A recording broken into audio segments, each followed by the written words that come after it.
The Last Hunger, welcome to Mr.Ghost, where darkness speaks and fear has no end. Rain fell over the broken city like a never-ending curtain, drowning the world in shadows.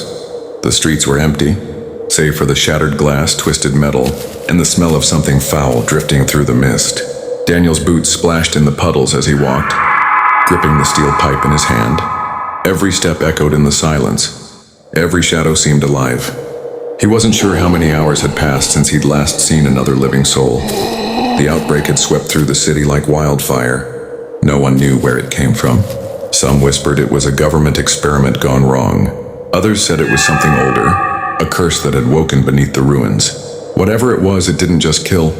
It changed people. He passed the husk of a bus, windows smashed, streaks of blood trailing down the metal. He forced himself to look away, but then he heard it, a wet, tearing sound mixed with low, guttural growls. Daniel froze just ahead, in the middle of the street.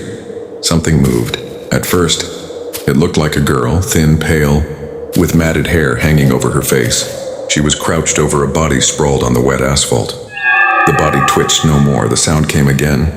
The sound of teeth ripping flesh. Daniel's stomach turned. He tightened his grip on the pipe, whispering to himself, "Not human. Not anymore."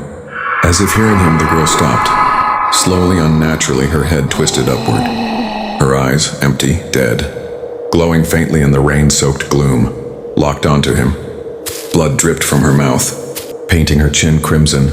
Then she screamed. It wasn't the scream of a child. It was something inhuman, high-pitched, a sound that shattered the silence and cut into Daniel's bones. The body beneath her, once a man, rolled lifelessly to the side, revealing half his face torn away. Daniel staggered back.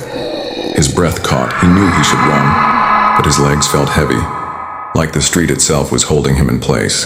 The girl rose slowly, her limbs twitching in sharp, jerky motions, like a puppet controlled by invisible strings. Her pale hands curled, claws glistening in the dim light. Then she lunged. Daniel swung the pipe wildly, striking her across the shoulder.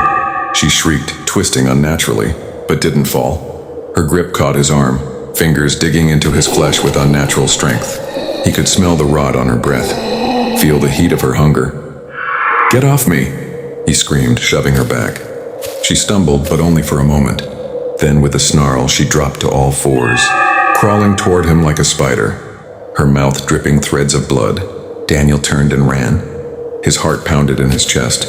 Behind him, the sound of her limbs scraping the wet pavement grew louder, faster. She was chasing him, her voice screeching through the ruins. He darted into a narrow alley, the walls closing in around him. Rain poured through broken drain pipes above, stinging his eyes. He slipped, crashing against the brick wall, but forced himself up. The screech came again. When he turned, she was there, blocking the way. Her eyes glowed brighter now. Her mouth stretched into something that wasn't a smile, but something worse. Hunger made flesh. Daniel swung again. The pipe cracked against her skull, sending her reeling back. But instead of falling, she laughed in a dry, broken sound that didn't belong to her. Others answered. From the shadows of the ruined buildings, more shapes stirred. Pale bodies twitching, crawling, dragging themselves into the light, their eyes all fixed on him. Daniel realized then she wasn't alone. She was the hunter, but this was the nest. Rain fell harder.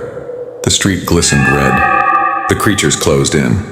He raised the pipe one last time, whispering to himself, "I won't go down screaming."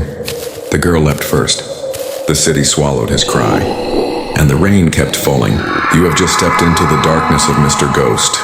If you dare, subscribe, and never miss the next nightmare.